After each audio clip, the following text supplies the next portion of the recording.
ব্যারাকপুর সাংগঠনিক জেলা বিজেপির পক্ষ থেকে আয়োজিত হল নোয়াপাড়া থানা ঘেরাও কর্মসূচি। নারী নির্যাতন, খুন, ধর্ষণ, অরাজকতা, বিশৃঙ্খলা এবং আরজিকর হাসপাতালে নৃশংস ঘটনার প্রতিবাদেই এই কর্মসূচি নেওয়া হয়।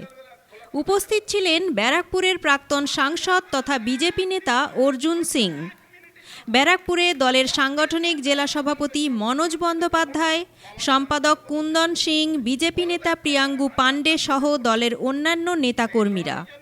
কর্মসূচি শেষে সংবাদ মাধ্যমের মুখোমুখি হন অর্জুন সিং। সেখানে মুখ্যমন্ত্রী মমতা বন্দ্যোপাধ্যায়কে কটাক্ষ করে তিনি ঠিক কী বলেছেন শুনে নেব। আমরা সব থানা ঘেরাও করছি।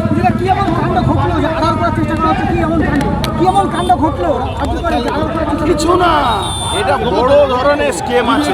সব স্কেম বেরোবে, আপনি চিন্তা করবেন না। সব স্কেম বেরোবে। হিউম্যান অর্গান সাপ্লাই আছে, ডেড সাপ্লাই আছে, ওষুধ চুরি করে বিক্রি করা হয়, সবটাই আছে। কোটি কোটি টাকা। এই সন্দীপ ঘোষ 20 কোটি টাকা মাসে ওর তোলাবাজি ছিল। 20 কোটি টাকা।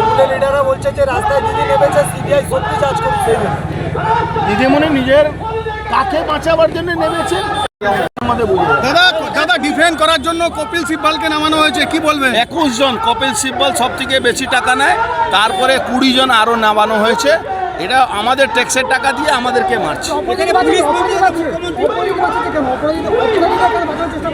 অপরাধীদেরকে বাঁচাবার চেষ্টা, নিজের লোককে বাঁচাবার চেষ্টা করছে। পুলিশ মন্ত্রী তথা মুখ্যমন্ত্রী কি পদত্যাগ আমরা চাইছি, উনি করবেন না, আমরা উনাকে বের 27 তারিখে অভিযান নিয়ে কি বলবেন? 27 তারিখে একদম নবান্ন থেকে ওনাকে সরাবার জন্য যাব। সরকার যাচ্ছে কোর্টে, এদের দিন কোর্টে যা করতে।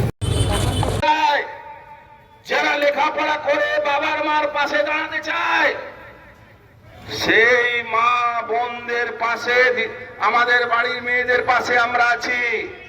লজ্জা হয়? আপনি একজন মহিলা মুখ্যমন্ত্রী, আপনার একটা আলাপন বন্দ্যোপাধ্যায় আছেন, যিনি দাঁড়িয়ে বলছেন মহিলারা রাত্রিবেলা চাকরি না করলেই, কাজ না করলেই ভালো। লজ্জা হয় আপনার?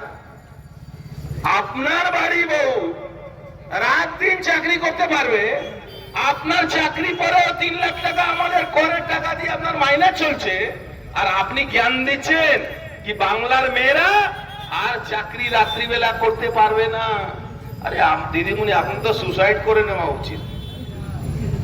আপনার তো একজন মহিলা মুখ্যমন্ত্রী হিসাবে আপনি মহিলাদের সুরক্ষা দিতে পারছেন না।